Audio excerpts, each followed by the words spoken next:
If we can use natural gas as a bridge fuel, backing out some dirty coal plants now, while we continue to move vigorously ahead on wind and solar, and in my opinion, nuclear, then we can move towards a more sustainable, renewable future over time. So the main thing you got to do if you want to get emissions down is to shut down coal.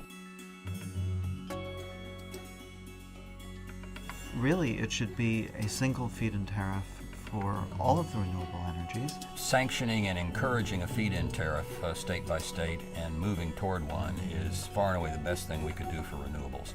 Rather than promoting a particular renewable fuel type with a particular feed-in tariff, I would rather see the renewable portfolio standards and then let the market decide.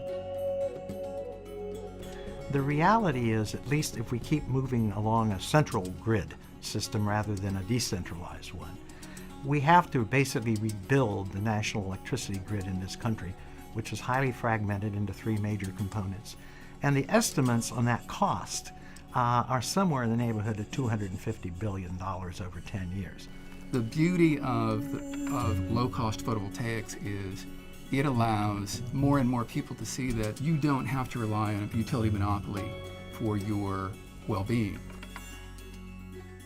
We have nearly quadrupled our natural gas reserves in the last 4 years. A decade ago, the energy industry jumped into building a massive number of these very efficient gas-fired plants under the expectation that natural gas prices in the United States would remain low or moderate indefinitely into the future. The gas plants are beating the coal plants on price, and because a gas plant puts out less than half the CO2 as a coal plant, what you get in the bargain is a dramatic reduction in CO2 emissions.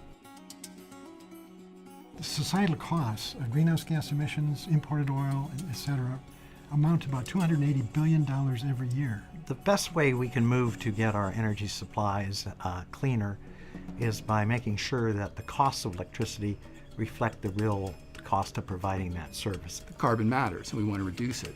And the Congress has passed a cap-and-trade approach to reducing carbon emissions. I think that a quicker, better, faster way to do that is a carbon fee, a carbon tax, which is revenue neutral.